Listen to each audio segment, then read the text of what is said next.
Hello, welcome to Go Library. This is Dr. Ming. Today, I invite Maura Moynihan, American journalist, to comment current events. Hello, Maura. Hello. Ni hao, Dr. Ming, and to all your listeners. Hi, hello, Maura. My first question, days ago, you published an open letter addressing to Senator Feinstein. So tell us why you did that. Well, Senator Dianne Feinstein, I have known her since 1992 when she became senator from California. And now she's the senior ranking Democratic senator from California. The junior senator is Kamala Harris, who's just been nominated as the vice president on the ticket with former Vice President Joe Biden, former senator from Delaware, Joe Biden. And anyway, at the end of July to the beginning of August, before the Senate goes on its annual summer recess, Dianne Feinstein, to my shock and disgust, stood up in the Senate Judiciary Committee and defended the CCP after it has destroyed our country, ruined our economy, caused death and mayhem and destruction. She actually said, and you can watch the tape of the hearings, it is available. She said, "I want to salute the great giant across the Pacific." She wasn't talking about Japan. She was talking about the CCP. And she was, because the hearing was about whether American companies and individuals would have the right to sue the CCP for damages because of the CCP virus. And that would mean stripping China of its sovereign immunity, which prevents this kind of lawsuit from going forward.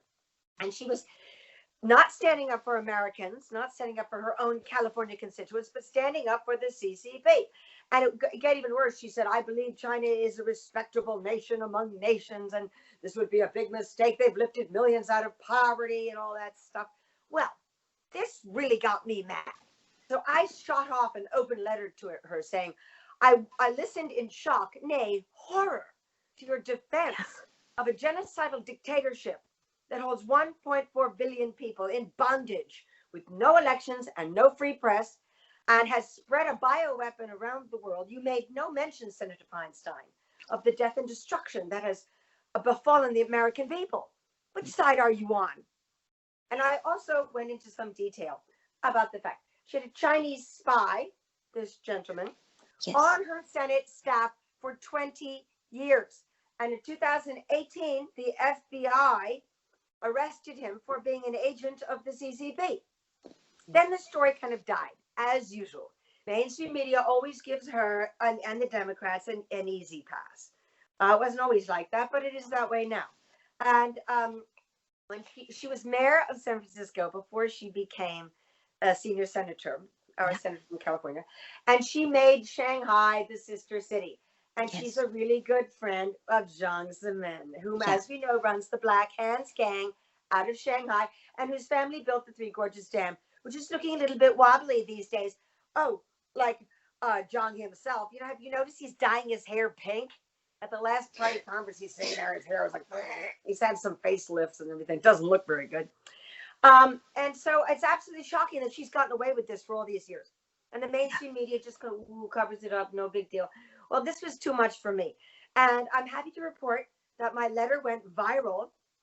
Not only did it go viral, it was published by my friend John Solomon on his news site, Just the News, which has excellent reporting on China. And I encourage your American listeners to follow it and follow him on Twitter. And so now more and more people are talking about it. You should have seen all the comments that came crashing into my email, all my social media, especially from Tibetans. Tibetans feel particularly betrayed by Feinstein because she made a big song and dance about how she was supportive of His Holiness Dalai Lama and the rights of the Tibetan people and the Uyghurs and the minorities living under the CCP. You know, Democrats are so woke, that expression woke, about minority rights everywhere but the CCP. And her husband, Richard Blum, used his wife's Senate seat to become a multi-millionaire many times over with Chinese investments. Yes. with his good friend, Jiang Zemin, one of the biggest criminals walking the earth today. You know, he started PLAC, the PLAC, the private Gestapo, when the Falun Gong overnight had more members than the CCP. Is when he started the crackdown on Falun Gong. He extended it to Muslims, to Buddhists, to Christians, to everyone. And he still gets away with it, and she gets away with it. Now, Richard Blum runs the American Himalayan Foundation. It has an office in Kathmandu, and as we know, Kathmandu, Nepal, has been tragically completely taken over by the CCP. It's a Hindu majority country. There's only two in the world, India and Nepal, and it's cultural and economic a neighbor to the south. India is its most important trading partner. But this summer, we've seen a really bold action from the CCP of taking over Nepal and putting up military bases at the Nepali-Indian border, which was an open, uncontested border for years. So I got a lot of emails from Tibetans saying, oh my God, is this possible? We've been cheated, we've been lied to. And it's true, you know, the Tibetans attracted a lot of people who pretended to be their friends, but were really working for the CCP. And a lot of us believe that Richard Blum, there he is again, charming fellow, and Richard Gere, who took over some years back the International Campaign for Tibet, where I worked in the early 90s, but I had not set foot in their office for years because they tout the party line. You know, let's help the cute little Tibetan refugees, and don't say anything that would upset the big boys in Beijing. You know, just like kuchi kuchi inji jindak, paisa melegia. That's a little mix of Tibetan and Hindi for, oh, please, rich Western donor, please give money to the poor little Tibetan refugees. Well, that's really insulting to the Tibetan people. And that diminishes the Tibetan cause, which is really a geostrategic issue more than anything else. And so, you know, he's played this game. They played a nifty game. And a lot of us believe that Richard Gere and Dick Blum, which at every Tibet function, and sort of anytime the Dalai Lama was in Washington, they were always there. That they, Richard Blum in particular, I'm not so sure about Richard Gere. He's just not very smart about geopolitical issues, and he's got his movie star career, which is his priority. Not saving Tibet, it's, you know, being the big movie star. But a lot of us believe that Richard Blum was sent in by Jiang Zemin and others to weaken the Tibet movement, make it stupid, useless, and they succeeded. All right. So, husband has used the wife's influence to make money by collaborating with the CCP. Yeah, Marvelous. And he got away with it. He was investigated a couple of times over the years. You know, like FBI tried to get him, but he always slipped the news. She's so powerful. She's so powerful. So we call her Beijing. You know, we call her Beijing Diane. You know, there she is. She really works for the CCP. She works for the CCP. And she didn't even mention the suffering that the CCP virus has caused her California constituents. It was shocking. But now General Rob Spalding, whom I greatly admire, who wrote a book called Stealth War, and is had just left the was the National Security Commission, I'm not sure, but he was fighting. He's a China hawk who was fighting the CCP collaborators and really had a tough time. He's been tweeting about her husband, saying, "Isn't this conflict of interest?" Because she said, "Oh, there's a great firewall between me and my husband. There's no way he would ever have access to my Senate connections to promote his career." Oh, really? And how come she's the second richest member of the U.S. Senate? Senators do not make very great high salaries. I should know. My father was senior senator from New York for 24 years. And he never used his position, and neither did I, to enrich ourselves financially. I used my access to power to try to get people to understand the danger of the CCP and to support His Holiness Dalai Lama. And that's why I'm poor. But that's okay. I don't have to live with shame. I don't have to live with bad karma. I don't have blood dripping off my hands. But she does, and her husband does, because look who they work with. Yeah. It's a shame, isn't it? Well, it's disgraceful that she has not been outed, and that the case with her driver, her CCP driver, just got dropped. Or we were trying to find out what happened to the driver. Some people said that he went back to China. They let him go. He was also her liaison with the Chinese embassy in Washington and the Chinese consulate in San Francisco. Yes, that's true. And this That's was true. like a one-day story it died. So I've been digging through the internet, finding these stories and reposting them on my social media accounts and getting tons of likes and shares, and people are going, oh my God, we had no idea. Well, it really is true that this election is going to be about whether China is going to take control of America. Yeah. And you know full well that the boys on Wall Street got us into this mess. Yeah. With their Chimerica project. Chimerica Inc. was supposed to work out so well, right? Well, it hasn't worked out very well now, has it? No. Thank God for that. Well, it's not over yet.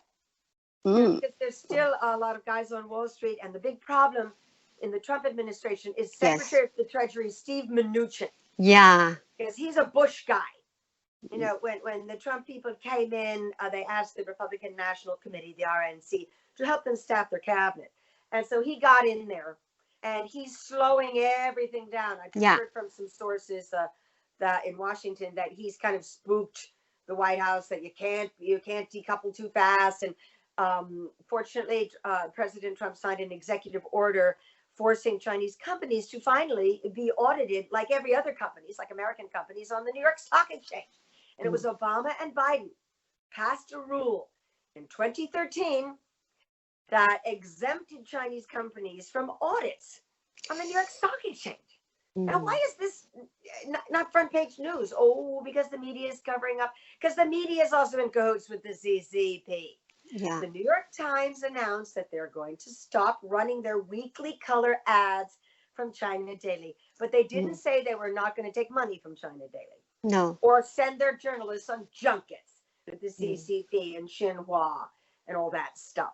So the problem is, you know, as Secretary Pompeo said in a recent speech, unlike the Soviet Union, we have allowed, American elites allowed the CCP access to all the institutions in our society, the higher institutions. Yeah. They control Harvard, Princeton, Yale, the New York Times, CNN is called China News Network.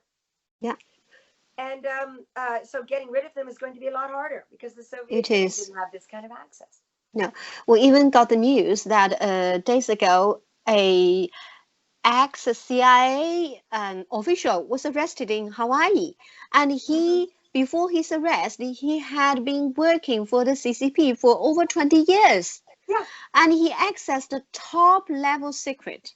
Yeah. Thinking about that, and somebody commented that this is just the tip of the iceberg, thinking how many people, how many officials in your, intelligence community have been working for the CCP.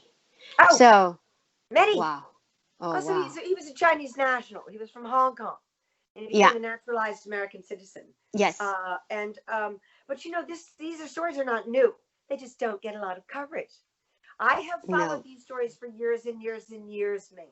I have a file I've printed out. Like every week, I would tell people, you don't believe me? Just sit in front of your laptop and Google Chinese espionage, United States of America, and convictions of Chinese spies working in America. You will see so many stories. The problem is the CIA, the FBI, law enforcement, Homeland Security, all prioritized Islamic terrorism. And I had a good friend, my friend Mark, he worked for the FBI for many, many years. And I had, worked on him for many years about getting to understand the threat from the CCP. And he had many cases in Washington, just outright Chinese espionage. But he went to his bosses and they said, we don't have a budget for that. So they would always let the Chinese go, and there's, they arrest kids for smoking pot. But they let these agents, a lot of them are Westerners. For a while there, 60 Minutes from CBS, not anymore, because now they're on the bandwagon like all the other media companies. Be nice to the CCP, don't upset them. No. They were doing really good investigative reports of Americans taking bribes from the CCP, Americans who worked for the Pentagon and military companies, and there was some incredible underground footage with and literally the CCP agent handing the Americans, like an envelope, a brown bag full of cash.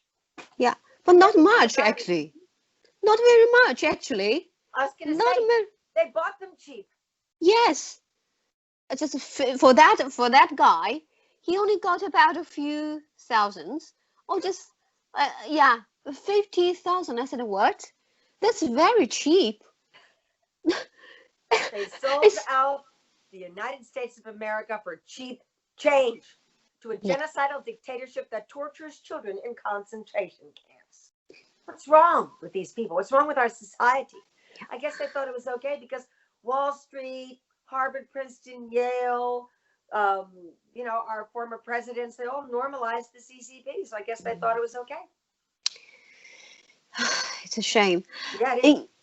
Yeah, there is a Chinese spy targeting on Dalai Lama, His Holiness Dalai Lama, and Mm-hmm. Tibetans got arrested in New Delhi. You know that?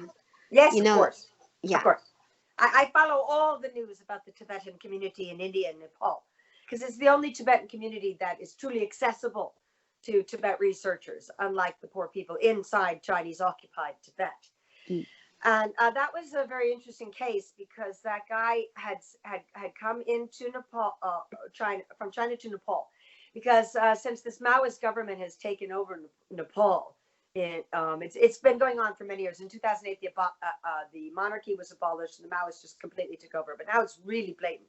But for about 10 years now, any Chinese national can get visa on arrival in Kathmandu, capital of Nepal, and get a 10-year multiple entry business visa. So this has anybody can fly into Kathmandu, get a 10-year multiple entry visa, and this man was able to enter India overland from Nepal. And he married a woman from Mizoram, which is in the northeast part of India, near the Tibetan border, and shares some cultural similarities to Tibet. So he got access to Indian citizenship and Indian residency card. I don't know if he had a full passport. No, he was caught with 5 passports, something like that. But he was running a money laundering scheme out of Majnu Katila, which is the little Tibetan enclave in Old Delhi, where all the Tibetans stay when they come through New Delhi, and has a little Tibetan monastery, and it's filled with Chinese spies for many years. But for the most part, they were what we call Chinese Tibetans. Tibetans who were raised under the Chinese occupation, like we call Nepali Tibetans, Tibetans who were refugees in Nepal, Indian Tibetans, Tibetans who were fortunate enough to live with His Holiness Dalai Lama in Mother India. And there have been many cases over the years of the Indian government arresting Chinese Tibetans who were spies. And there was one very frightening case. It was about 10 years ago, where a guy called Pempa Tsering, he was about 33 years old at the time, very vicious looking man, was arrested by the Indian government for being an assassin for the PLA. He was working in Dharamsala at the Dalai Lama's Office of Security. And my friends in Indian intelligence told me when they arrested him and took him in, he put up a big fight and he said, "Why are you taking me in? I told the Tibetans that I'm a PLA agent. How come you didn't know before?" So it's been, and so the Indian government has given Dalai Lama more security. In the old days, it was so free and open, before he got the Nobel Prize, he could just walk up in Dharamsala, sit at his teaching, and talk to him. You could get private. Now he's got security, very, very, very tight security around him. Thank goodness. I want to thank the Indian government for the security they provide to His Holiness, because there was so many assassination attempts on his life. But again, this story about the Chinese guy, what was he called? Danny Peng, he had one of those names. Yeah. It blew up all over India. In the old days, these stories were, again, like Senator Feinstein having the spy on herself, a one-day story. Well, ever since the PLA launched an attack on India from Chinese-occupied Tibet last spring, started a border war, everything has changed in India. I'm on the phone with friends from India all the time. They say now the media is reporting on it. The people are in the streets are burning, Chinese goods. The Indian government, unlike the U.S. government, has already banned TikTok and Zoom. I think Indian people, this time they have acted very, very promptly, which is much better. So the U.S. should follow suit like that. They react very, very promptly. I think the tide has changed, which is great. Now talk about more Indian. So India. Is set to exclude Huawei and ZTE from its 5G rollout next year. And so it is so great, isn't it?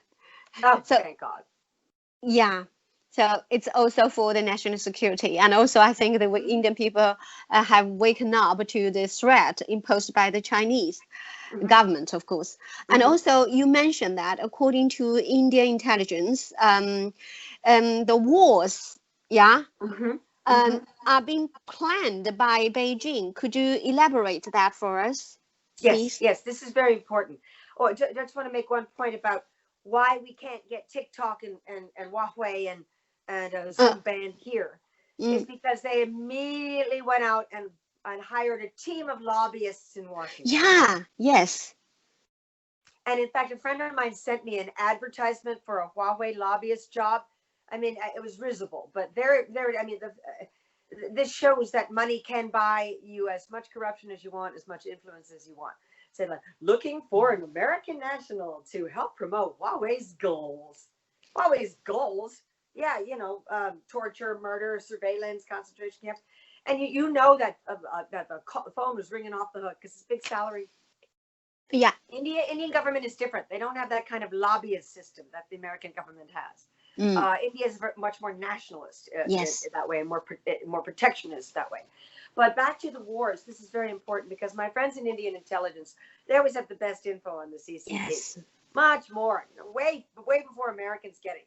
Because they have to deal with the CCP and the PLA breathing down their northern border. For centuries, it was an uncontested border between Tibet and India. And it was just pilgrims, really, and traders that would come back and forth. And it was the trail.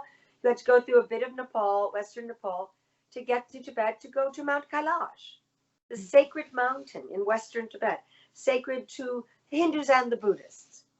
And so for centuries, it was just sort of an open border salt trade. And now it is the PLA at every single one of those old passes.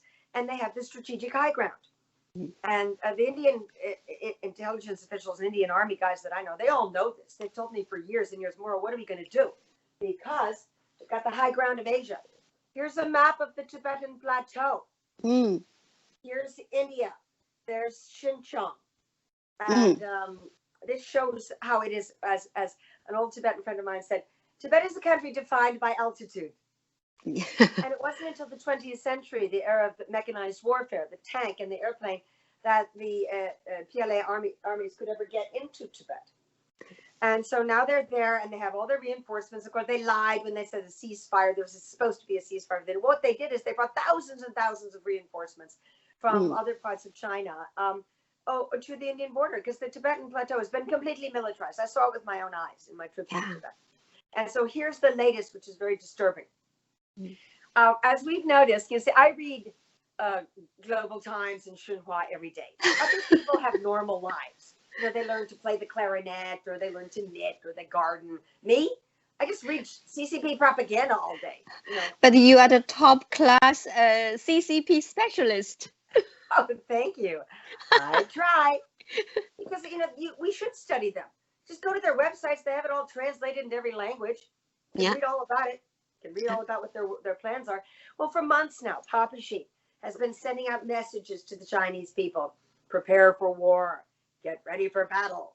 They always say this. PLA generals say we must tie up the horses and be ready and all that stuff. They always say that about India and about Nepal and about the Dalai Lama and stuff. But they say about the West too. But I've heard, and we've all seen, that they're doing military exercises near Japan and near Taiwan. Yes. That they're planning a triple strike for September, or maybe the end of this month, on Japan, Taiwan, and the Philippines. Trying to draw the West into a conflict, particularly the United States. We're in the middle of a very fractious election cycle where the CCP virus has crippled our country. We don't even know if we'll be able to go to voting booths or not. We still can't even go to church. We still can't even go get our hair cut in a lot of places. It's crazy. So, if they do this, one theory advanced is it's so the Democrats can say that Trump is a warmonger and that he started it. And he wants to pull the country into another war. When, all these Democrats are so hysterical about Trump putting tariffs on China, and it should be a bipartisan issue. I'm a Democrat, or was. I don't like the Democratic Party of today. I don't relate to it at all. They all rolled over and played dead for George Bush's wars in Afghanistan and Iraq that cost us $8 trillion. They all voted for him, except for Bernie Sanders, who was my hero, who I voted for in the primaries. And so it's really going to be a test for the West. I mean, this will really be the test. I wrote about this years ago when I wrote an essay for the Epoch Times called My Tibet Manifesto, and I just gave up trying to get funding. I couldn't get any funding for my work on the hydro dams. I thought I would get, look how big Tibet is. Look how important Tibet is. And the Chinese Communist Party gets so hysterical when you mention the Dalai Lama to deflect attention from the mines, dams, and war games on the Tibetan plateau. And so I wrote, what's the West going to do if they strike Taiwan and Japan and the Philippines? Are we going to blush and sit on our hands and go, oh, gee, that's really not nice. Please stop. It's not going to work. It's a sign of weakness, don't you think? Yeah, I still don't understand why people could sort of like imagine that would work. That's just a fantasy. Yes, indeed. I read a report today. It mentioned that India, Japan, and Australia, they are now working a trilateral so-called supply chain initiative in order to sort of like reduce their dependence on China and to counter China's bully. So do you have an idea about it? Oh, thank God. If anything good comes out of the terrible pandemic and the CCP virus, I have noticed that more and more people on the street, not the elite, we're seeing just how deep in bed the elite is with the CCP because they keep defending it here, but the man in the street, 9 out of 10 Americans in all polls see the Chinese government as a malign and malevolent actor. And of course, the Japanese and the Indians have had to deal with it because they're in Asia. It's in their neighborhood. They're stealing American technology to increase their military capacity. It was Bill Clinton who spoke last night at the virtual convention, who is a pedophile and a rapist. The more information has come out with the Jeffrey Epstein files being unsealed, and his collaborator Ghislaine Maxwell now in jail in New York City. Thanks to New York prosecutors. And last year, Jeffrey Epstein was arraigned in the Daniel Patrick Moynihan courthouse, named after my dad. I had to go by my picture every day. I was glad about that. Because I knew about the Epstein, sex ring for years. And the Democrats just turned a blind eye. They're so woke about everything except the CCP and Bill Clinton's rape victims. Well, he did all these military exchanges with China and basically gave them access to all of our nuclear capacity. And it was Bill Gates who just inducted into the Chinese Institute of Engineering to help them expand their nuclear capacity. How was this not front page news? So, of course, I do notice there's always very different reporting about China in Indian and Japanese press. Always much tougher and more accurate.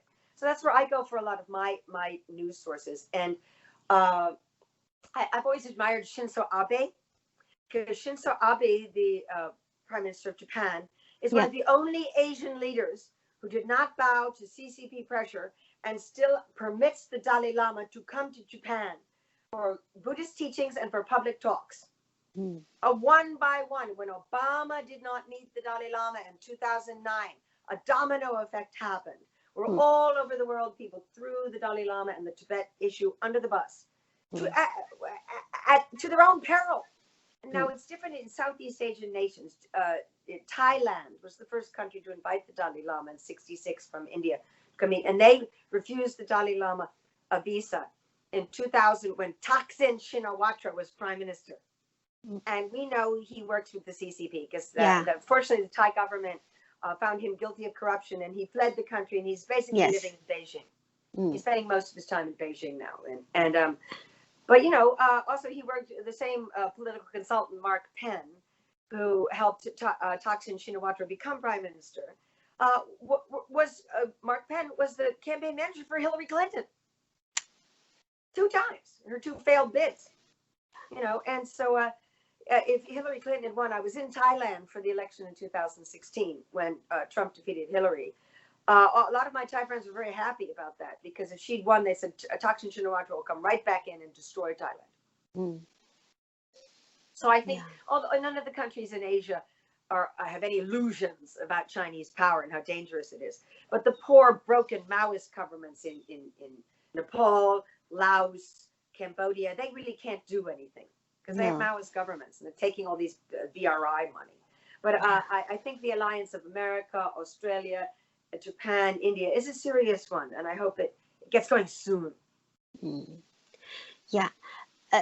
On Monday, the U.S. includes 38 Huawei affiliates into the entity list. You must be very pleased for that. Yeah. So, tell us your thoughts, please. Well, I have followed this story again for many, many years about the technology transfer of American firms and American tech to the CCP and how dangerous it is. And I've been screaming about this for years. Again, as a result, I can't get any of my articles published, and I'm not welcome at any of these think tanks and human rights organizations. I read a report this morning. I wake up in the morning. The first thing I do is I read Xinhua. Yes, I'm crazy. Yes, God, I need to start my day with a drink instead of Xinhua. There was some PLA general saying, "Oh, this is not good. We need American technology. We're without the chips. Without the chips, we can't complete our goal of China 2025, where we dominate the internet all over the planet. This is bad." And I think you must also have noticed. It's very interesting. I forget her name. Probably couldn't pronounce it right because my Mandarin pronunciation isn't great. The lady. She's a high-level CCP official, criticized Papa Xi. Oh, that's the one who used to be a lecturer of the so-called party school. Yeah. So she retired. You're talking about that person? Yeah. Well, that's got a lot of attention though in American media, and I'm glad it did because even though she is CCP and she doesn't want to bring down the party, but she said Papa Xi is responsible for a string of disasters. The reason this is important is because the narrative promoted by Western business is that the CCP does everything better than we can. And the CCP is got it all together and they've taken care of the virus and America's such a mess. Well, that's not true at all. Those of us who are China watchers know that's not true at all. But so this story got a lot of traction. And it indicates that, whoa, gee whiz, maybe everything isn't so smooth and cool, in the CCP after all. Yeah, but I'm a bit cautious about that because she only be critical of the leader, but actually the whole regime, the CCP regime is very evil. So we don't think that we can solve the problems of the CCP's thing with just to say like changing the leader. Because the regime itself is very, very evil, and we'd rather say select to take down the whole regime rather than change the leader because it doesn't really solve the problem. If you have a new leader, it doesn't mean that the world will restore peace or justice. No, there's no way. The regime itself is very, very evil. Yeah, that's something I sort of like be cautious. So rather than say like a target on the specific leader, but we want to finish off the regime. So that's our aspiration. Yeah. The CCP, yes. There will be no peace in this world unless they're gone. Oh, this brings us to the very important question of Hong Kong. Yes, Hong Kong indeed. Jimmy Lai, arrested Jimmy Lai and 9 other activists. To come kick ass. Yeah, and that was happened on Monday, but they released the Jimmy Lai and other activists within about 30 hours. And yes, and according to my school's intelligence, that the CCP originally planned to extradite Jimmy Lai and the activists back to China, but the USA, EU, and the UK government made very strong statements and asked Beijing to release them. Yes, and so Beijing did. Yeah. So and also the sanction. Yes. The sanction on the Hong Kong officials. Well, although they are, running dogs. Carrie can't use her Amex card. Yeah. Damn it. I can't go get that new Prada suit she's going to wear with her Prada mask. Oh, for God's sakes. Well, this is very important because Jimmy Lai is a very beloved figure. Yeah. Jimmy Lai used to visit America all the time. Yeah. He had a lot of American friends, and his publisher is a wonderful guy called Mark Simon, Simon. Yeah. And I encourage all your viewers to follow Mark on Twitter and social media and support their work. And he had said, like, I think you told me this in one of our earlier conversations, that, the plan was to extradite him to the mainland, and this would have been his fate. Yeah. And Agnes Chow, and all of them, Yeah. This is how they treat you in a CCP prison. I have interviewed so many Tibetan friends and some Chinese friends and Uyghur friends, and this is what happened to them for the crime of splitism, just counter-revolutionary thought. Yeah. Which can be defined any way they want. Like, I don't like you. And so it's these guys. Oh, and here's my latest poster. Two new CCP boys in the hood. The Sha Baolong. These guys. And and Lu Huining. Yes. Yeah, I put them in there. There's Hong Kong Cat reading about it. Got two new CCP boys in the hood. They've been put on a sanctions list. Yeah. They can't come to America for, naughty nights with the Wolf Warriors. Woo, pay them in town. You can be sure they're still having parties. The rest of us can't go to a bar, but they're probably having parties in their penthouses. But the question is, why didn't they put the big shots? Yeah, indeed. Why did they cross out Xi Jinping and Wang Qishan, Han Zheng, and this politburo and the CCP top bosses. Why did they cross that out? Who actually removed them from the sanction list? And also another point is the banks, Chinese banks, which have laundering the money. Yep. Yeah. So and which also fund all these espionage works and fund the infiltration and meddling of the American elections. So these Chinese banks should be sanctioned immediately. Why this hasn't happened? What happened? Well, they have friends in high places. Wow. There's Wang Qishan with Hillary Clinton laughing up a storm.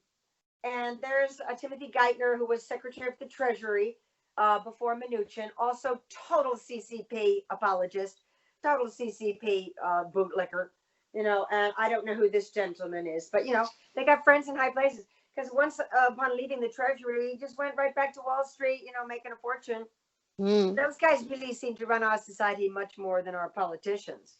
And the fact that Dianne Feinstein can get away with enriching herself, using her elected office to enrich herself with murderers, genocidal murderers like Xi Jinping, and nobody says anything.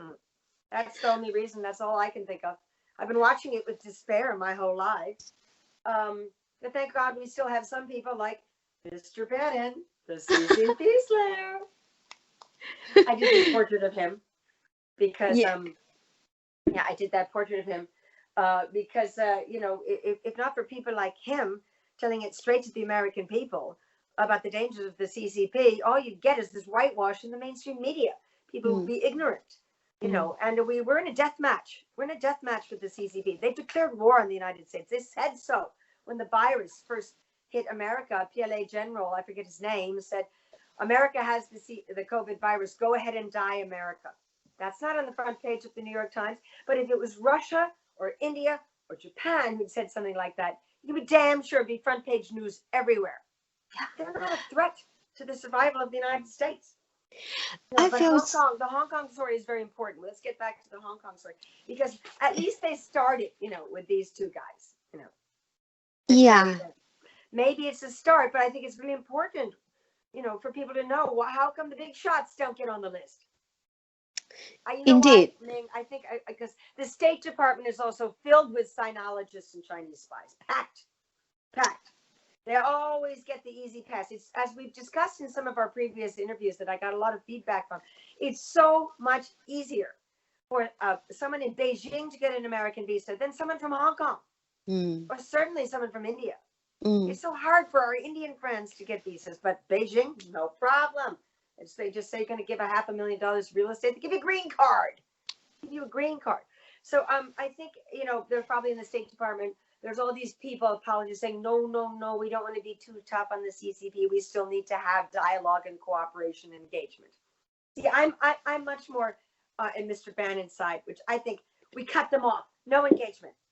No. Hard decouple. Bring them down.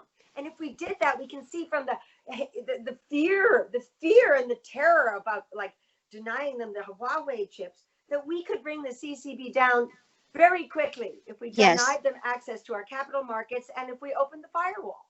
Yeah, indeed. We also know, we talk about Hong Kong, yeah. The Hong Kong government is now issue warrant to go after the activists who are actually American citizens. Yeah. Yeah. So that is part of the national security law enforcement. Yeah. So that is what's going on in Hong Kong. So what's your comment on that? Not surprised. That it should be taken very seriously. Yeah. I mean, look what they did to the two Canadians after the daughter of the Huawei founder was held in Canada. They arrested these two Canadians, and one of them is going to get a death sentence. And I still see the Canadian government going, ooh, don't upset China. They're allowed a Chinese company to buy a gold mine in Canada. Yeah. So I think if they really do arrest an American citizen and send an American citizen to a black site, and this will be their fate. This will be their fate. No lawyer, you know, in Western democracies, you have a lawyer present. You're allowed to make one phone call when you get in jail. In a CCP prison, you're lucky if you come out alive. Put a cattle prod in your mouth, or if you're a woman, they'll rape you with an electric cattle prod. I have Tibetan women friends who were raped with electric cattle prods. Our good trusted partners, the CCP. Makes me sick. Well, we're going to know. We're just going to know, like, how far the CCP is willing to push the West, how far they're willing to go. And we're also going to find out how weak or strong the response of the West is going to be. Yeah, we'll find out, you know. I wouldn't be surprised if they really, really start behaving more aggressively in the 2.5 months left up to the election on November 3rd. Yeah, definitely. Destabilize America more, you know. Yeah, That's indeed. That's their plan. So, Yeah. and you know, this is it's happened for the Middle East. And after 49 years, Israel and the United Arab Emirates finally normalized their diplomatic relations. So, what's your thought? Thank God. You know, it's a positive thing. But the New York Times is whining about it. Like, this can't be a good thing because it comes out of the Trump administration. You know, they're just so desperate to go back to the way things were, you know. And but I know my Israeli friends are very happy about it. Some Israeli friends of mine were emailing me saying this is a good thing. You know, the people of the Middle East just want what everyone wants. They just want peace, and they just want to live their lives. I've been many times to the Middle East, to Lebanon. I once went to Saudi Arabia. I've been 3 times to Israel. It's a very beautiful country. Yes. You know, Jerusalem is a wonderful city. It's like Varanasi in India, one of the most ancient pilgrimage cities in the world. And 30% of Israeli citizens are actually of Arab descent. They have Israeli passports and they can go to their mosques and so forth. And so I think this is a positive thing because the CCP has been working on Israel. Yeah, indeed. Really going in there with money and with promises of this and that and the other. Yeah. You know, the US and Israel reported near to close a deal excluding Huawei from FG as well. I hope so. Yes. You know. At least this normalization of Israel and an Arabian country like the United Arab Emirates may make this region more peaceful and so that more immune to the influence of the CCP. Because CCP would like to explore the conflicts, the instability, etc., which is great. All I can say is, inshallah, it happens.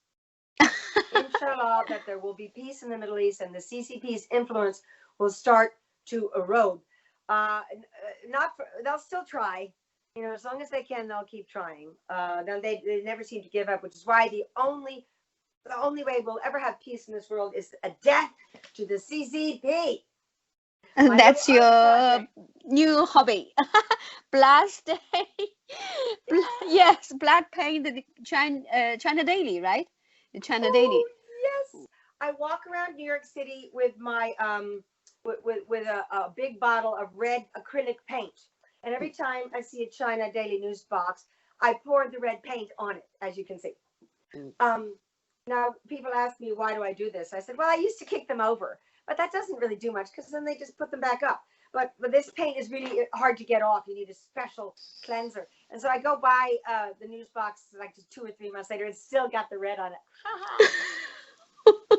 You know, I don't care if they know it's me. Again, you know, like this liberal friend of mine called me up because I was posting this all on my social media, and I got 2,000 likes. You know, the first time I did it. It was the most likes I ever got for anything in my life. So, oh, wow. Be careful, Maura. That's private property. Careful? They just destroyed my city. They just destroyed my country. Yeah. So they should feel a little heat. And I don't care if they know it's me. Let them come after me. I'll sue them for damages. I'll sue them for mental distress. You can do that in America. So because of the CCP, I wake up every morning and I read Xinhua, and I'm going crazy. I need to leave. I need a Hong Kong movie star to come and rescue me. Rescue me. Hong Kong connection. Yes. So, this brings me to another little story I want to share to you about the collusion between media and the CCP and China Daily. Like the New York Times, as we mentioned earlier, has quietly announced they're no longer going to be running their weekly China Daily Insert page. Yeah. Which is just, I mean, I read this thing for years. I felt nauseated by it. It was just so obviously Chicom propaganda. Can't you tell by reading it? You know, the syntax, the grammar. It's just so obvious. They talk about the motherland and, you know, the bourgeois capitalist roaders that they're going to defeat. Right there in the New York Times. But it worked. A lot of people kind of thought it meant China was evolving into a Western democracy with rule of law. Just because I bought ads in the New York Times. But no. So it was about like, what, 8 years ago, 7, 10, I can't remember, but like 8, 9 years ago. Then he was the new publisher of the New York Times, a Brit, an Englishman called Mark Thompson. And he'd been with the BBC, and there was this big dinner for him at the Harvard Club of New York. Yeah. It's filled with Chicom money. And anytime I go there and I have a drink there, you know, I just see these Chicom guys sitting there watching everything, and they're taking notes. And you can always tell. I can always tell if someone's CCP. I just know immediately when I look at them. They've got this dead thing in the eyes. And they react to me in a visceral way. So there's this big dinner. They ate 800 people underneath the big elephant. You know, there's a dead elephant head in this big room. And he's getting up there and he gives his speech like, in the digital age, we've all got to be creative about how we deliver the best news with that cutting edge that we expect from the Times brand. With challenges face us in a new digital era, but we're going to surmount them and keep giving you what you want. Times coverage that you depend on for you know, information and judgment about the world. Yeah, blah, blah, blah is going on. You know, so then the Q&A comes up, and everybody's going, they're swooning over him. And I'm sitting in the back of the room. I go, you know, this guy really makes me mad. I'm going to give him a hard time. I love doing this, you know. So I get up there and I have my little black suit on and stuff and get to the microphone. I go, Mr. Thompson, I understand, you know, there are problems with, you know, keeping your revenue stream going with the internet and challenges. But I find it very disturbing every week when I open the New York Times and I see full page color ads from China Daily. Now, I didn't have this picture with me. And so I went through the laundry list of the CCP's crimes against humanity, genocide, concentration camps, forced organ harvesting, Hong Kong, Tibet, you know, the whole thing.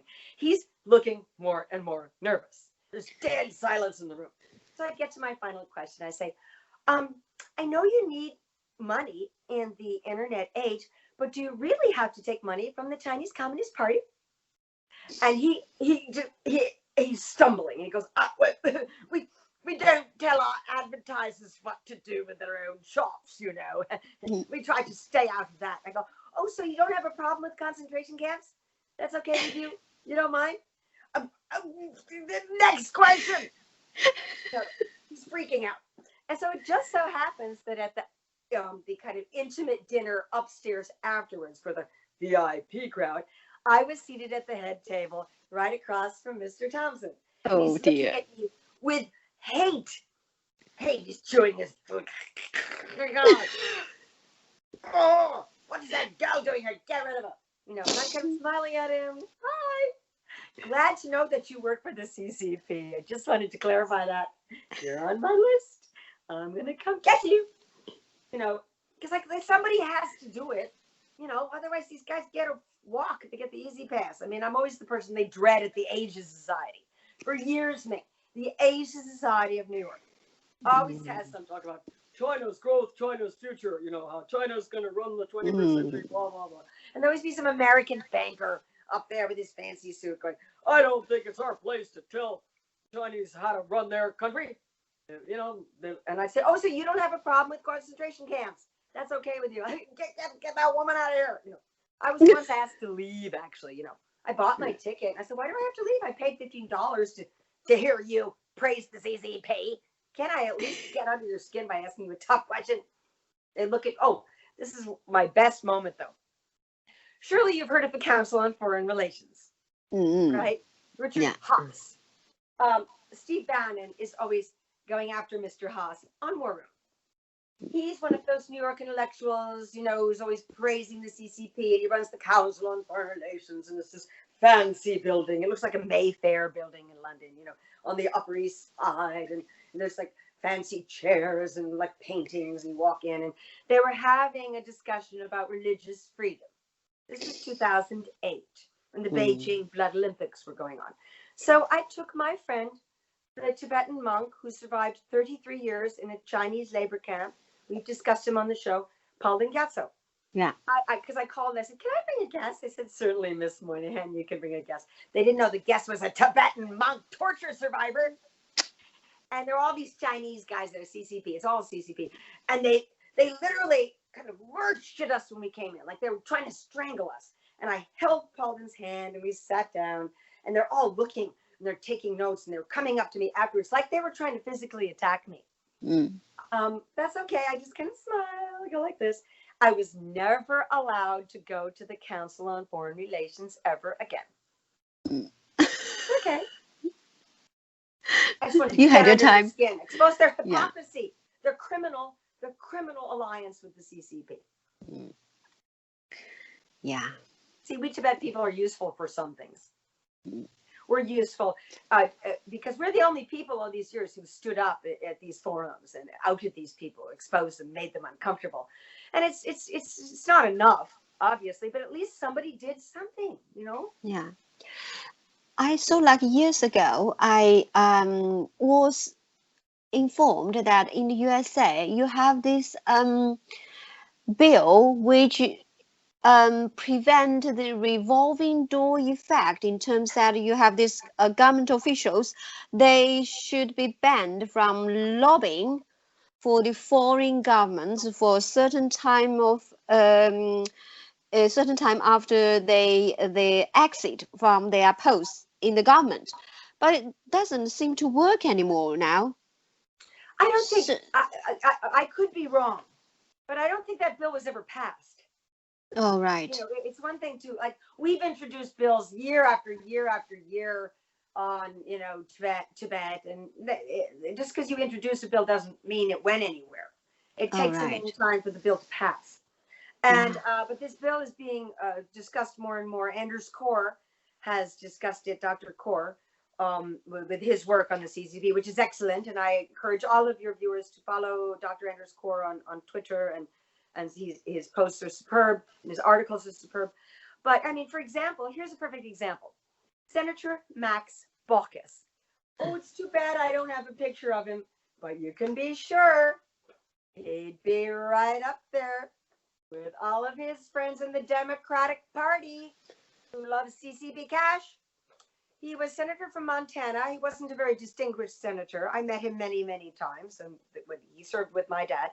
Well, he was Obama's ambassador to China, the second one. The first one was Gary Locke, and the second one was Max Baucus. and he was in Beijing for about 3.5 years in the second term of Obama. And he now is a lobbyist for Alibaba and a bunch of other Chinese military companies. And he's a registered lobbyist, and it's just disgusting the things that he says. He gets, and again, the media just gives him an easy pass. He said a couple of months ago that the China bashing was in Washington was like being in Nazi Germany. What the hell? And it was a one-day story. It just kind of died out. And he he flies under the radar. He's made himself an absolute fortune working for the CCP. He still gets wined and dined. He still gets, to go invite invitations to all these parties. Me, I can't even set foot in the Council on Foreign Relations. You can be sure they give him a special seat up front. So I don't think that bill has passed, and it should be, because it's really the senators can go on the floor of the Senate for the rest of their lives, even if they were censured and even if they left under an ethical cloud. I can't go on the floor of the Senate. You can't. The only people who can set floor on the floor of the Senate, which is like Parliament in England, are senators, maintenance people, the aides of the senator who might bring them a document, and doctors and a priest or a rabbi, or in case someone dies. And there have been cases of senator having a heart attack and he's dying. So those are the only people in American society who are allowed to set foot on the Senate floor, and ex-senators can do it. So Max Baucus, he has access to the Senate floor, and there's no microphones or anything, so he can go up to some of his former colleagues and yank their chain about Alibaba and no on tariffs, and we got to be nice to the Chinese. There's no sense in not being nice. And besides, if you're nice to the Chinese, when you get out of here, I'll reward you with a nice fat job working for the CCP. Yeah, that's how they do it. My father found this outrageous. And when my father retired in 2000, he never once went back to the Senate. Not once. That shows his integrity. And he didn't become a lobbyist for a foreign government. He went back to teaching. He went back to being a professor, which is also not a high-paying job. He never took one penny from the American people. And I never used my access to power, ever, for anything except to try to get people to wake up to the danger of the CCP. But that's why I find it, I take personal offense at Hunter Biden, the son of Joe Biden, when he was vice president. He was senator from Delaware for many years. I take personal offense that Hunter Biden has made millions and millions of dollars working with the CCP, and the only way he got access is because his father was vice president and a senator before that. Yeah, he has no accomplishments of his own. I never did that. And the Democrats are all letting it go. I mean, all these Democrats are calling me up, arguing with me about when I'm posting this on social media. Maura, that's being unfair. I don't think Hunter did anything illegal. I said, oh, really? Oh, really? What if it was a Republican? What if Ivanka Trump came back with $1.5 billion from the CCP? I think you'd be very upset. That the dead silence, no answer there. Because, the hypocrisy is astonishing. And a lot of Republicans go along with the CCP agenda. It's bipartisan. Very, very few people ever stand up against them.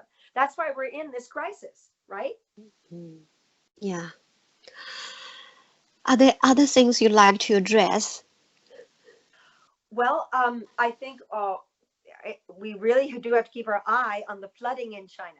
Yeah. Because this is a story that is getting no coverage in the West. Just a little mention here, maybe a little. Oh, it's a very wet monsoon. It's not a wet monsoon. It's biblical in proportion. Yeah. And of course, this comes back to why Tibet matters.